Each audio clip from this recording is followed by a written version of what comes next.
qui m'a été vraiment beaucoup demandé, une vidéo qui est vraiment pour moi, on va dire la vidéo de révision entre copines CAP coiffure la plus importante, puisqu'il va s'agir de la coupe que je vous conseille de faire lors de l'examen, c'est-à-dire un carré dégradé. Alors, deux raisons à ça. D'une, c'est une coupe simple, une coupe technique, une coupe intéressante et facile de vérifier.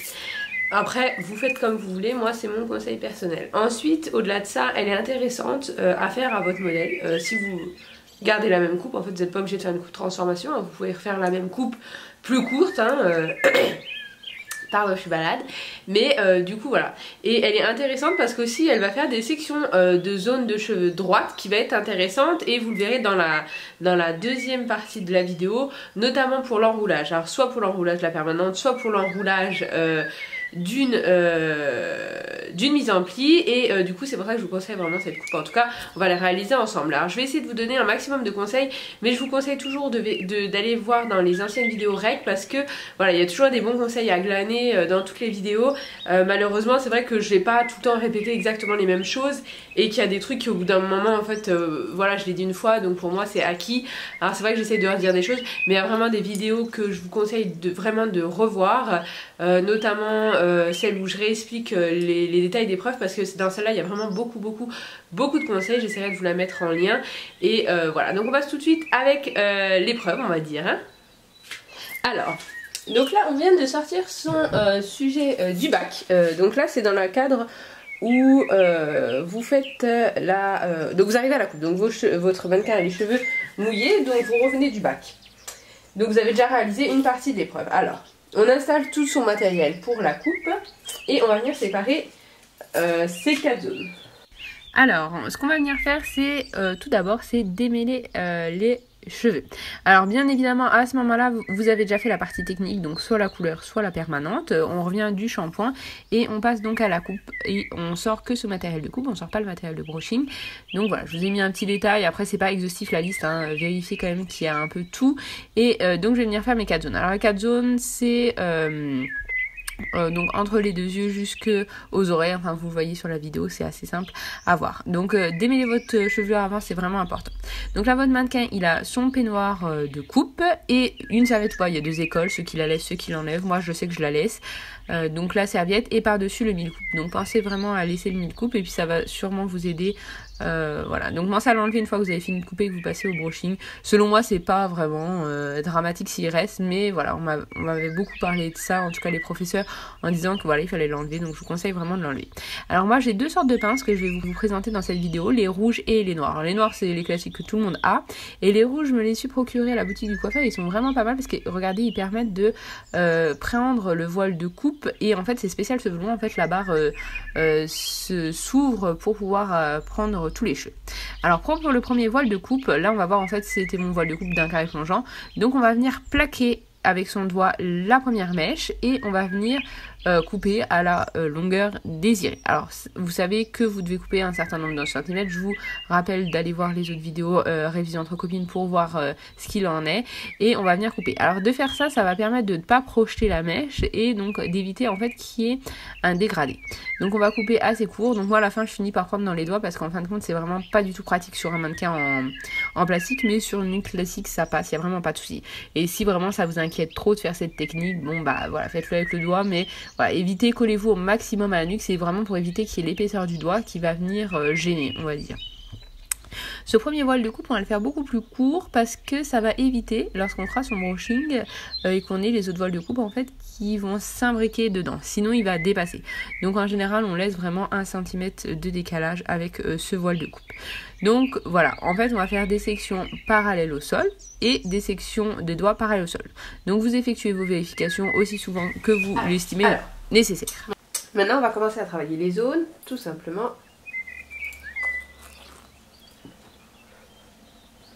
Et donc alors moi j'humidifie, alors j'ai un petit vapeau, après vous prenez votre vapeau à vous, si ça vous arrive vous remouillez aussi la chevelure, il n'y a pas de souci.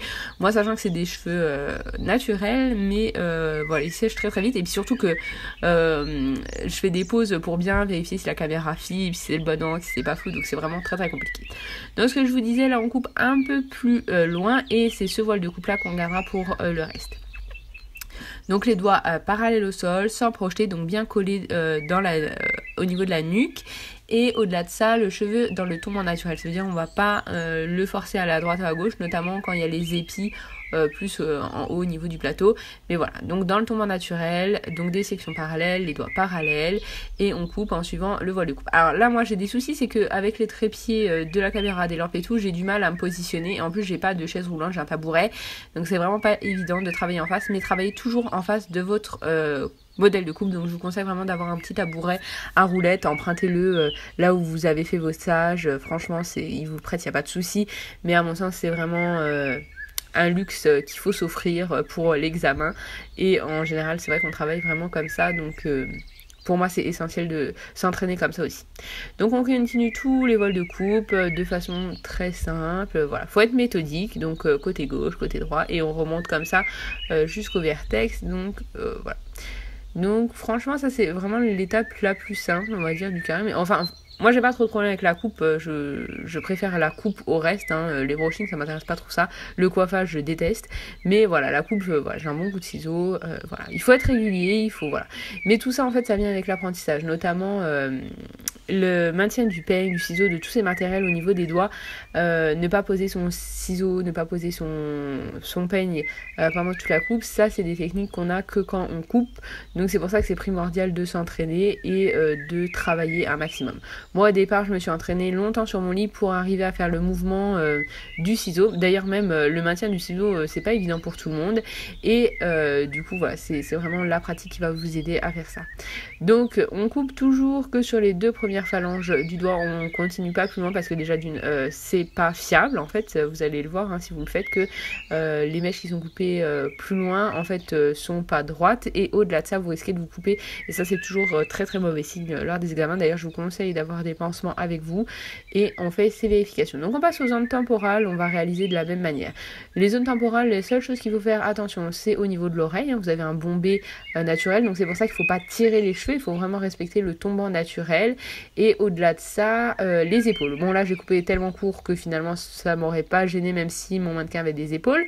Et on va venir travailler comme ça en remontant les voiles de coupe. Alors du coup vous auriez pu travailler une mèche ou un arrondi du visage au niveau du dégradé. Moi je l'ai pas du tout fait parce que ça pourra faire l'objet d'une prochaine vidéo, mais voilà, vous pouvez travailler au phaser et ou au ciseau sculpteur. Après on évite d'utiliser trop le ciseau sculpteur parce que ça fait un peu style, on sait pas couper, donc on arrondit comme ça, ça se voit pas trop si on a mal coupé. Après voilà, nous on va faire un dégradé, donc de toute façon voilà, ce sera nickel, mais voilà, je vous conseille quand même de penser aux finitions. Donc voilà, l'arrondi du visage il aurait fallu le travailler, ou bien faire une frange, ou bien travailler un arrondi du visage. Pour moi ça me paraît essentiel pour finaliser une coupe. Après ça dépend du rendu que vous voulez faire, ça dépend de votre modèle, ça dépend des cheveux, mais voilà, pensez-y. Là je l'ai pas montré dans la vidéo, c'est pour ça que je vous en parle. Donc voilà à peu près la finalité du carré. Donc là si on veut faire un carré droit c'est la fin des étapes hein.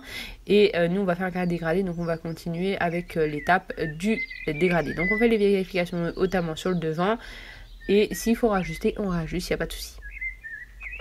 Donc là on passe au dégradé. Alors on va venir faire une section au niveau du plateau, milieu de sourcil, et on descend au niveau des oreilles. Donc comme d'habitude c'est plus simple de voir en vidéo que d'expliquer.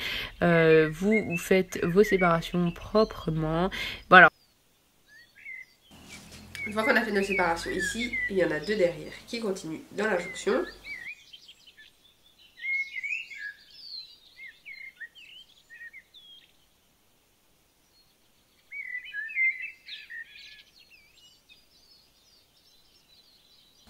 Donc un premier voile de coupe qu'on va venir projeter à 90 degrés. Donc il faut bien lisser vraiment les mèches. Et on va venir couper le dégradé. Alors là, il aurait fallu faire attention. Moi, j'ai mon modèle qui a la tête qui penche, mais en fait, c'est parce qu'elle tient pas bien. Mais vous, en fait, votre mannequin, il doit avoir la tête droite et pas les jambes croisées. On va prendre un deuxième voile de coupe qu'on va venir projeter à 90 degrés. Et donc là, on va voir apparaître en transparence notre mèche témoin.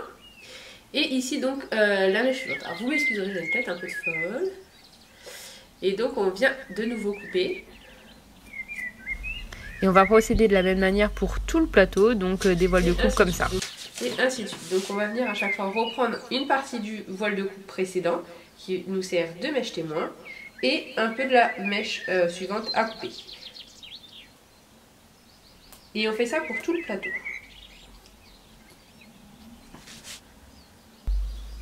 Alors il aurait été idéal, en fait là je vous montre vraiment la technique pour que vous ayez les bonnes bases, mais vous pouvez incliner la mèche de côté une fois que vous avez bien pincé vos cheveux pour éviter que les mèches retombent sur la tête du modèle. Hein. Vous pouvez incliner les mèches une fois que vous avez votre bonne longueur. Après si vous n'êtes pas sûr de vous, ne le faites pas, voilà, ouais, si vous n'êtes pas sûr de vous.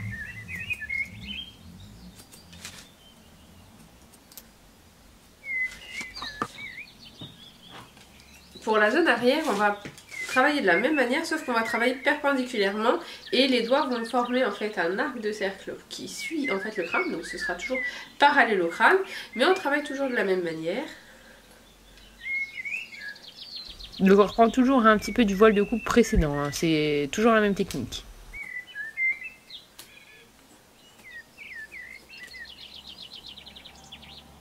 Donc ici on voit le début de notre voile de coupe et donc notre fin de voile de coupe.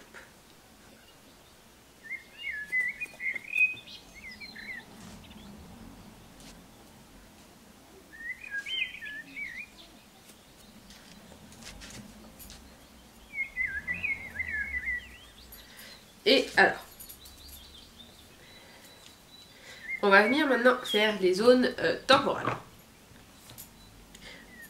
Alors souvent les zones temporales se travaillent tout avant les zones arrière, après c'est voilà, une façon de travailler qui est différente. Donc on va prendre un premier voile de coupe et on va venir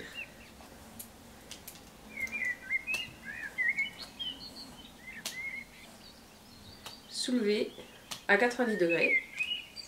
Donc ce qui tombe, on n'y touche pas en fait, c'est la longueur hein, en fait. Donc on vient et on coupe ce qui est en trop.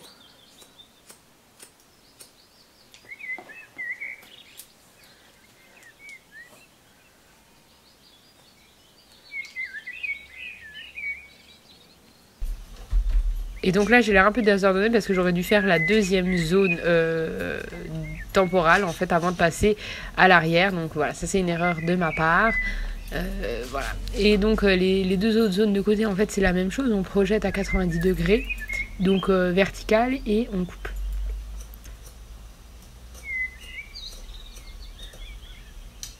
Donc là du coup franchement ça manquerait de points parce que du coup j'ai l'air de pas savoir où va ma coupe en fait et donc je vous conseille vraiment de faire zone par zone.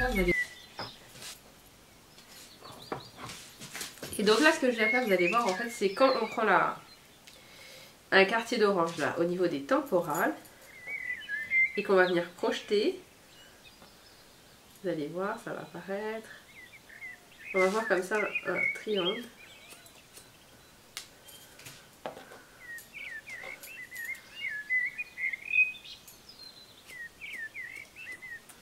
Alors.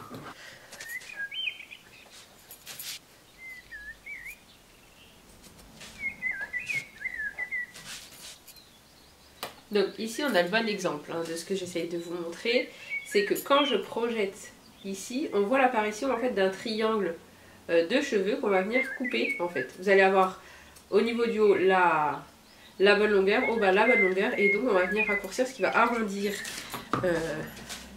le canard. C'est pas évident de vous le montrer parce que je peux pas venir à la caméra et filmer en même temps et puis c'est pas non plus évident avec ma tête qui bouge dans tous les sens. Donc je lisse. Hop. Et on va faire comme ça tout le pourtour de la tête.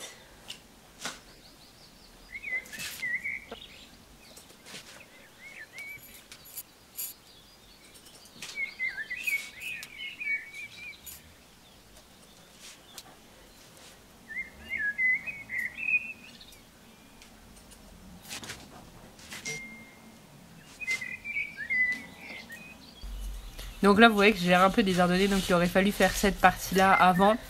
Et même les petits croissants derrière, derrière les oreilles, je vous ai pas montré la coupe. En fait c'est la même chose que...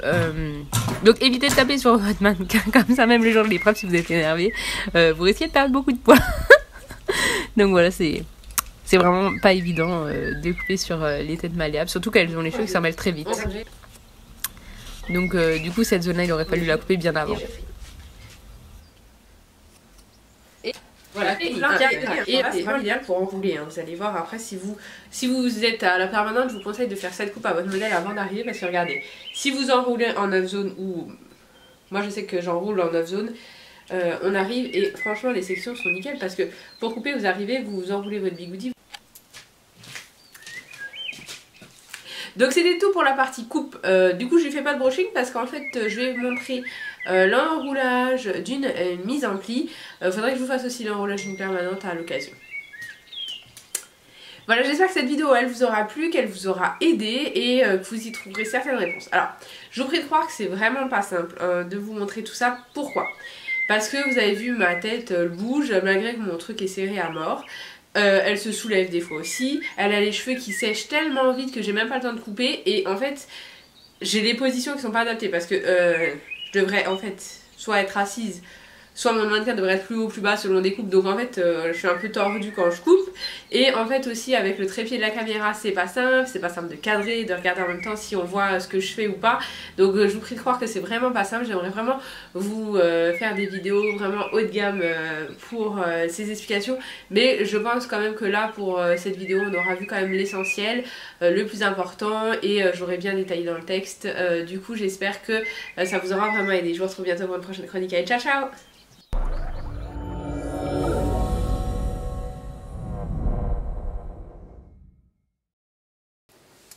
Salut, je vous retrouve pour un unboxing du jour de chez Wish. Alors j'ai reçu dans un sachet à bulles, un peu plastifié, un petit bracelet. Alors vous aurez un de ces quatre, une vidéo sur j'ai testé Wish, mais j'attends d'avoir testé plusieurs fois pour pouvoir vous montrer. Donc c'était un petit bracelet comme ça, un peu à la style Pandora, mais rien à voir. Avec un petit pendentif, deux petits, en gros ce seraient des charms en fait, où vous auriez là les... Donc voilà, vous avez deux petites charmes avec marqué Love et un petit pendentif en cœur avec marqué dessus Nana, avec le bracelet un peu style vraiment Pandora. Donc voilà, ça aussi je l'avais payé pour 1 €. Et j'ai reçu dans un sachet plastifié, mais tout simple cette fois-ci. Alors en fait c'est une montre qui est protégée, le cadran est protégé en fait par un morceau de genre de polystyrène pour protéger le cadran. Alors c'est une montre vraiment sympathique, toute simple mais sympathique. Voilà, donc c'est quand même, à chaque fois je trouve quand même assez bien protégé. En tout cas j'ai pas eu de soucis de casse jusqu'à présent. Donc voilà, le cadran est assez sympathique, il est assez gros. J'aime assez en fait le débord, le bracelet ça passe, l'effet or la dorée du contour de la montre passe pas mal. Alors deux reproches, déjà je trouve qu'il fait énormément de bruit au niveau de la trotteuse et ça c'est juste pas possible. Et le deuxième petit point négatif ce serait quoi? Bah, j'ai peur que le bracelet vraiment il s'abîme au niveau de la coloris du bracelet, mais franchement il n'y avait rien d'autre. Sinon je trouve qu'elle passe quand même pas mal.